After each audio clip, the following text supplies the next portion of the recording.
You are listening to the Worlding Podcast, where we explore the relationship of how we are both, shaping and being shaped by our surroundings. The podcast traces interconnections by inviting each episode's guest to pass on the mic to someone who has influenced their world. And now, here's your host, dance artist Renae Shadler. Hello friends. Today we will begin a 10th string figure with my guest, Berlin-based choreographer and performer Kat Válastur. We will dive into Kat's interest in how filming and the editing process can be used as a tool within choreography and composition, and how by shifting the gaze of the audience, we can quite literally shift their world. Thanks so much for chatting with us today. Hello, nice to be here. To begin, I would love to hear a bit about your current world, so what's surrounding you at the moment and how it's shaping our conversation. I'm in my kitchen, which is very warm. And I have some books that I'm reading right now. I have a book by Camus. And I have some sketches for my set design, of my coming project. So, and a lot of other stuff, and also vitamins. It sounds like it could be the scene of a film, Kat, which is a nice segue into your lifelong interest in film, which I believe started when you were a child. Well, actually, it's quite interesting that, even though I'm doing dance, I'm so into film, and I'm happy that we actually do a talk that is not about dance, but it's about film. I really love films, and I spend a lot of time watching films.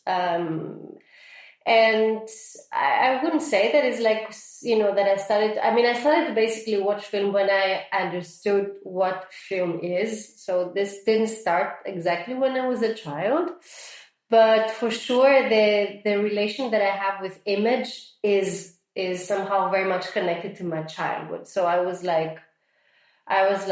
drawn very much to making images, and this was going very much along with movement. And I think this combination of image and movement is something that I find also in films, and I find it quite inspiring. It's I get a lot of inspiration through films, and a lot of films that I have experienced in my adolescence, I would say, when I started to be more connected with film, they have stayed with me since now. And a lot of films, they are very touching and inspirational, and they move me. So I very much connect this to dance, this kind of movement that you feel. I'm also interested in this idea of being able to rewatch things. I know often when we talk about dance or when we experience dance, this ephemeral quality is mentioned, so that it happens in the moment live, and it's a one-off experience that is often very hard to document through video or through words. Mm-hmm. How is that for you, being so interested in film, which is literally rewind, play, as often as you like, and then something as ephemeral as dance? Yeah, that is actually the big clash, No, of course, the fact that dance is so, it has this, is very much ephemeral as a dance form. But of course, I think the effect that the impact a dance piece can potentially have to a viewer, I believe that this effect can stay as long as for a long period of time, at least with someone who has experienced it. And it's very similar to how you experience a film. So I find the connection there in the sense of like how like dance and film, they can have an impact that kind of like stays with you for a long time. But of course, like there is a certain kind of thing in the film, like it's like that the trace of the film is like, let's say, last longer in time. It's like more durational. And the trace of a dance of a dance piece is like sometimes is as if you know in the film by Tarkovsky, where you like you see, for example, these very poetic details where a warm glass of water leaves a trace on a table and slowly this trace vanishes. So but of course, like it's like they both have a certain kind of beauty, and it's just like I was thinking all the time that it's sometimes, but I don't know because I'm not a filmmaker. I mean, I play with the idea of being a filmmaker by being a choreographer, but it's another thing. I mean, the performing, the live performance also needs a different kind of presence, also from the people, not only from the performers, but from me as a choreographer when I don't perform in my works. I mean, I need to be there, I need to be present. There's all this kind of like feeling that it's what will happen and how it's gonna go because it's happening right now, and it can always be different, Yeah, that's true. This moment where everything comes together and there isn't that way to retake a scene. Once it's performed live on stage with an audience, then it's performed live on stage. Whereas with film, you can also edit and there's a long post-production process.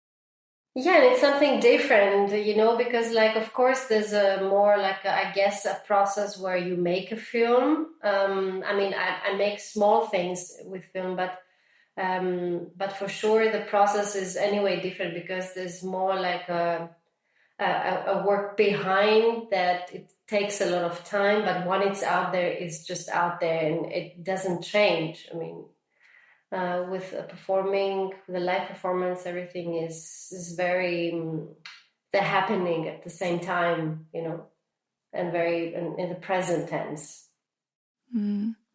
I know in 2018 you actually combined dance on stage with a screening of a short film in the Stellar Fauna project, and I recently watched the short film, which was inspired by the cardiovascular system of crocodiles, and so I was really drawn to the fact it had this very slow pace to it, and there were two female characters lounging around a swimming pool that was filled with purple water, and you had a lot of underwater scenes of them diving and creating bubbles with their bodies, and it was very much this moment of really zooming into something that perhaps on stage is harder to direct our eye to.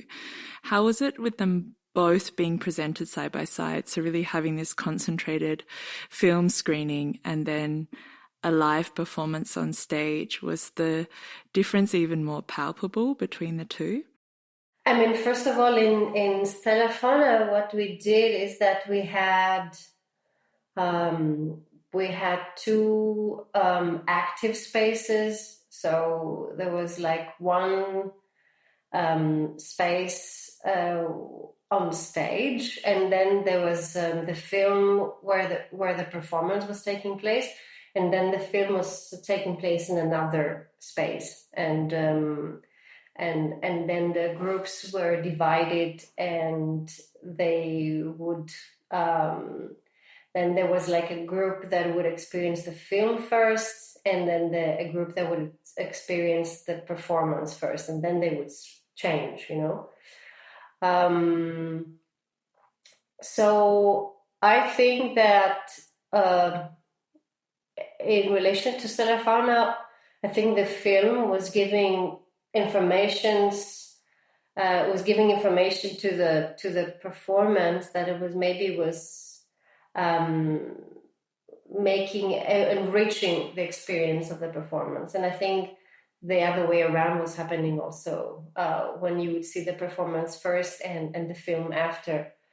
Because it was like, the idea was very much like a cell that was divided in two. Now regarding the process of the film, I mean, at least because I do very small things with films, but it's like very much in the way you kind of visualize a detail, or you kind of like approach a detail, something that you don't have so much in performing arts. And I think this is how my gaze sometimes works also when I choreograph. I have in my mind a specific detail as if I want to go close to something, but I know that this doesn't happen, but I'm trying somehow to embody that desire. So in that sense, the way you think, if you think in a cinematic way, I think, at least for me, it kind of like helped me to also work with the body. Like what is like when I take a distance and when I see the broader image, or when I go slow and I want to discover something inside or closer. And of course, regarding the Stellar Fauna film, I think the fact that we were talking about the cardiovascular system of a crocodile, of an animal, it creates, let's say, it was very much about storytelling also.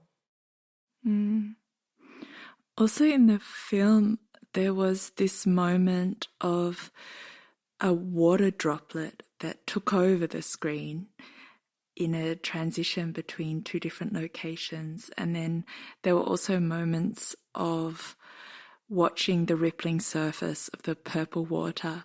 And I found this also very interesting, this idea of oscillating between the macro scale and the micro, which I think is what you're talking about. Mm-hmm, yeah. Also in relation to works on stage, this idea to really pan out and then zoom into something very small. And I think both of these perspectives really inform how we world. Often we world on a macro scale of what we need to do or where we are in space, like in an apartment or on the street. But actually it is these micro details, like the one droplet of water, that really can shape an experience in a very profound way. Yeah, absolutely. I mean, also, like anyway, the life that exists in the smallest things, or in a drop of water, it's like it's amazing. I mean, and in that sense, I think, for example, if you see something like a drop of water, and you can understand all this microorganism that exists, I mean, in a way, this is also something that it can be staged, like it's a formal life that it can inspire you also in order to experience, or to create something choreographically. I mean, it is in a certain way a choreography when you see the movement and all this that exists in a drop of water. But I think anyway, like also the things that I find also, for example, in this kind of like a detail, or when you go closer, there's sometimes like in a hand, for example, there's so much emotion also in the hand. I think it's like it's a way of thinking, I would say, or a perspective to this kind of cinematic, let's say, approach. And I think it's also interesting thinking about the staging of these performances, because staying with the example of Stellar Fauna, the female performers also had this tension in their lips, which affected the whole body even from a distance, even from sitting in the auditorium watching something on stage, it was very present how much these facial gestures were changing the whole tension in the body. Can you talk a little bit to that, how these smaller gestures also affect the whole physicality? I think unconsciously, I think that I wanted to show how like a crocodile, would be if it was embodied somehow by a female body. That is why there are also these scenes where this kind of like body that goes inside the water in a crocodilian way, let's say. But then what I wanted to do, it's like to find, because the particular women, they're supposed to be mutants, or they are a new species. So then the expressions of the face or the mouth or biting the nails, they become this kind of like more like very familiar kind of expressions. But because we're talking about a new species, then they take a new meaning. So basically this is what I want to do, and because like in the live performance you kind of see, or you have experienced more of the whole body, I wanted to really stay on the face, and there are a lot of shots that they kind of like stay with the like they're looking at us for a long time, or or we see, because they have also one eye is blue and the other is not. They're like a bit like twins, but not. So I wanted to really emphasize on this particularity, on that we kind of get to know them because they're a new species. So we can experience them closer, and also see then the body underwater. But I think it's very much about this new meaning, like how these expressions that we also do, they kind of become new, let's say. I know also you're very drawn to science fiction and the work of Ursula K. Le Guin and her fabulations. For people that are not familiar with Le Guin, she's an author, an American author and writer who has passed away now, but wrote a lot of texts that were very influential, I would say, to the performing arts and philosophy. And it was really interesting to see how this genre is so clear with some of these special effects, like the strobing of a shadow of a crocodile over the women, or like you said, these long scenes of gazing into the eye, and they have this blue contact lens.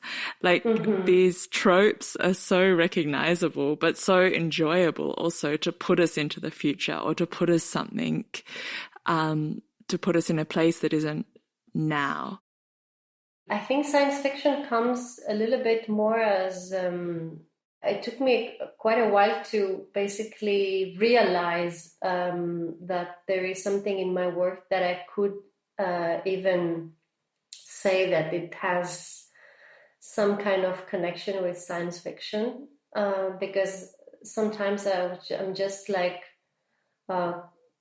thinking about what I do, or try to create something, like even an image or kind of a hypothesis, let's say, in my mind, that then when it comes out and it takes a form and it becomes a dance piece, then a lot of feedback that I have is like that it's what I do, it's sci-fi. And at the beginning I was not sure of that, even though I really have I can connect with sci-fi, and in the storytelling, and in the also in films. the storytelling. I mean, like, through books and readings, but also in films. But I think it becomes like through a certain kind of present that is charged with a certain kind of imagination, let's say, where somehow what is familiar becomes unfamiliar. I think this is more the connection that I could say that it's like when somehow then the work becomes like more sci-fi, because I'm trying to play with this of like something that is very familiar, how it can be displaced and then it becomes unfamiliar. But I also enjoy the creation of this, like the fabulation because I a lot of times I bring so many different things together, like and then I think like by trying to create something with them, there's this kind of like process where then like a new creature appears or something, if I could say it like this. But yeah, there's some, I mean, I kind of like bring things that you would say that they don't match at first, but then through the way I bring them together and allow them to melt into each other, I find a way to connect them, let's say. I know when we were chatting earlier about film and what it can offer to choreography and composition, we came to this idea of how film can develop empathy. And you gave the example of a cat giving birth that was filmed from very close up. Can you retell that to listeners? Because for me, it really highlighted how film can also create a closeness to different creatures through imagination and gaze. So one thing to create new creatures and another thing to imagine kind of this multi-species getting on together, which is talked about often, but in practice is quite hard. Like, how do you value the needs or desires of a living creature or animal on the same value as your own when it's often hard to communicate or to read the signals? Yeah, well, I don't know. I mean, this particular film is a film by Maya Deren. That she was a dancer, and then she slowly went to filmmaking. And I think when I saw the particular film at first, I was like, okay, this is basically showing us the life of a cat, like really. And through that, I was at the beginning, I was like, I didn't know how to experience the film, but later on, I realized that there was this kind of like curiosity and at the same time love, for the life of this of this animal. So I don't know. I find it extremely touching then, because then the focus is just shifted from human beings to animals, like from humans to non-humans, but with the same kind of precision and care, which means like to really experience it from the eye of a filmmaker and give the same importance. Yeah, it's interesting. I was just thinking about like different forms of sensing, and like in this moment I can imagine also the film being created on the level of a cat. Like we can find where the eyes are of these creatures and put our view there. But it is interesting, like for example, I don't have fox ears, so you can't really hear in the way a fox would, and I guess also with vision, we know that dogs see black and white. Like, it is interesting also that we see these things as a human through the human sensoria. For sure. But we get a little bit closer. I think this is important to mention. Yeah, I mean, because it was her cat also, so it's like, it's different because it's not that she just went to find a cat in order to film, and I guess it was because part of the family. So yeah, I understand that this gaze still is coming from kind of an anthropocentric, perspective. But I mean, I kind of like, it would be amazing if, for example, we could see her from the film from the cat's perspective. But then, yeah, it's like, I guess that probably was very difficult at that time when the film was filmed. And I don't even know how it can happen today without the human beings interacting, taking over. It's interesting. Like, I think it's something about the curiosity and the attempt, and also like acknowledging that it's never quite going to be there. Like, we're never going to have cat eyes. Exactly. But we're getting a little step closer. Yeah, that is why I think that I love this film, because also it was like filmed around the 50s, I think, or 60s.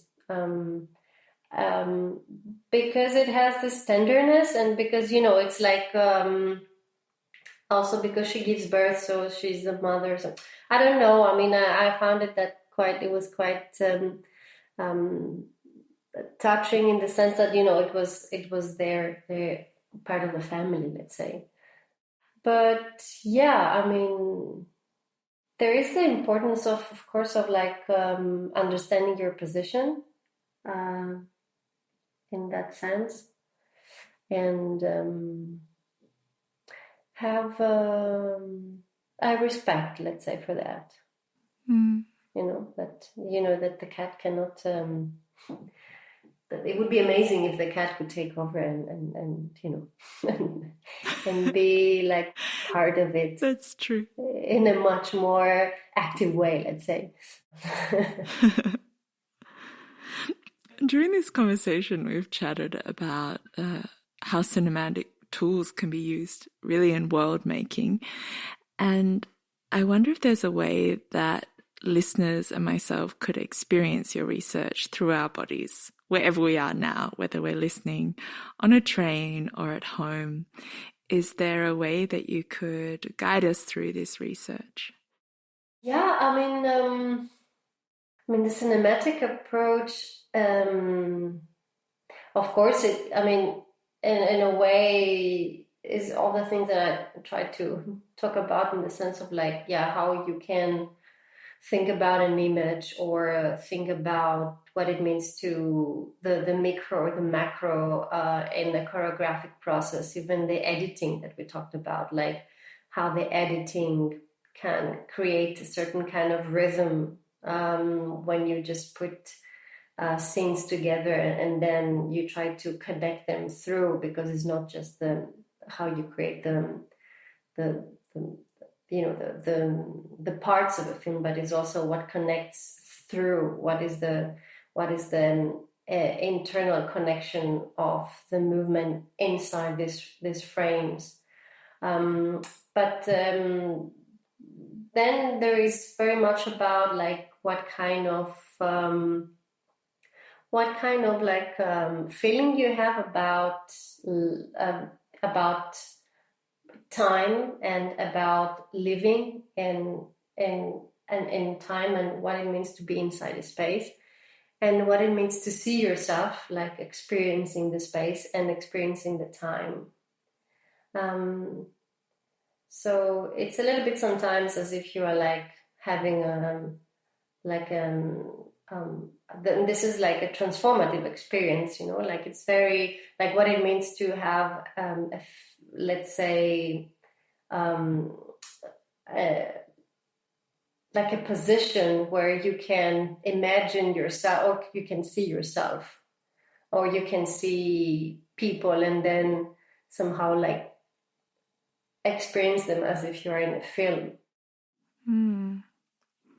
So maybe wherever people are now, they can kind of be the little bird on their shoulder, or the human perspective attempting to be a bird, as we mentioned, and begin to see themselves in the scene.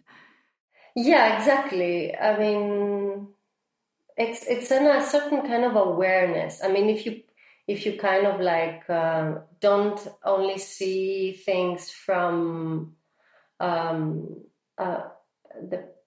position of the viewer, but if you're like somehow placing yourself inside, therefore you kind of start to have the sensitivity and the awareness of like how you move, what you do, when you do it, what is the space that you're in. This baby can activate something that is very filmic in the end. This is interesting that the perspective moves inside. Do you mean also like, for example, perceiving through your knees if you're sitting on the tram listening to this? Yeah, in a way.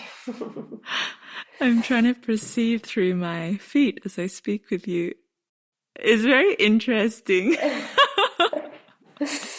Yeah, absolutely. I mean, the gaze is something that it can, or where you put the attention, or where you place the, where you place the importance of the perspective from where you look at things.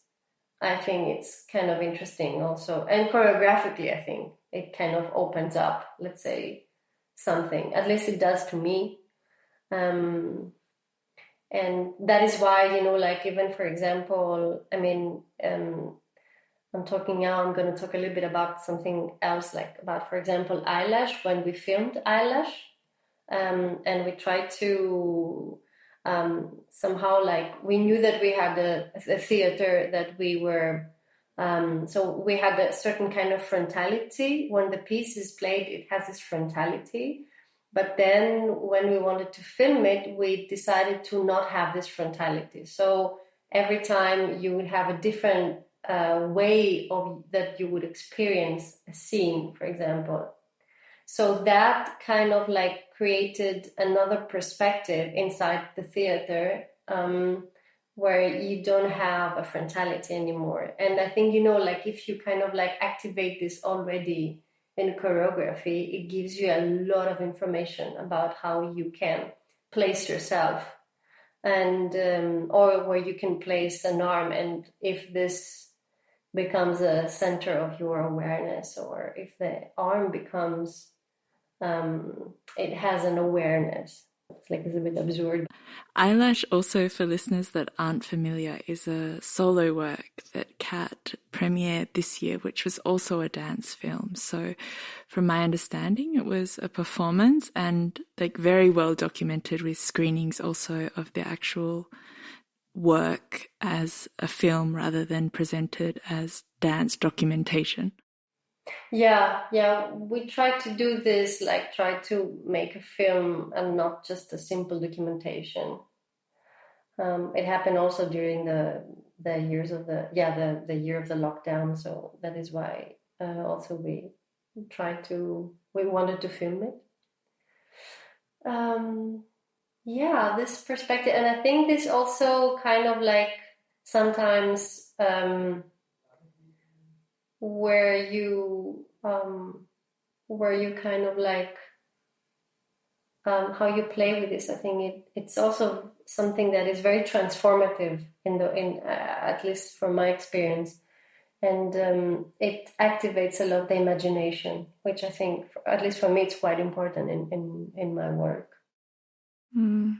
I also wonder about it as like a daily practice. If I stay with my perspective on my feet and decide that my day, for example, or the hours left of the day will be the story of my feet and what they come in contact with. Yeah, exactly. It's very trippy. Perhaps not incredibly efficient, but I think that's amazing. Like, we don't necessarily need to be efficient while I write emails or continue my work day.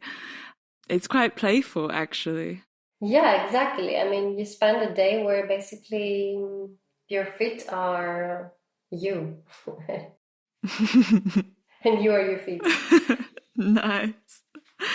And as part of this podcast, we're passing on the microphone to somebody that's influential for your world. Who would you recommend to continue this conversation in part 2 of series 10? I would definitely suggest Vivian Tabak. She's a curator, and she was also in the last documenta, and I think she has very interesting things to say about her experience. And much more. Wow, looking forward.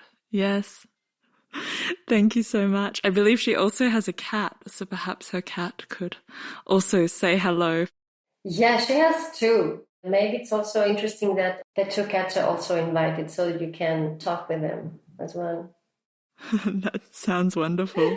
Thanks so much for chatting with us, Kat, and all the best with your new creation. Thank you. And I hope people can also check out Eyelash and Stellar Fauna. It's an older work, but it's still taking place, I believe, in different settings. So if people can check it, please take the opportunity.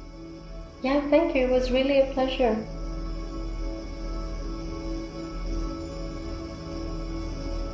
Thank you for listening to the Worlding Podcast.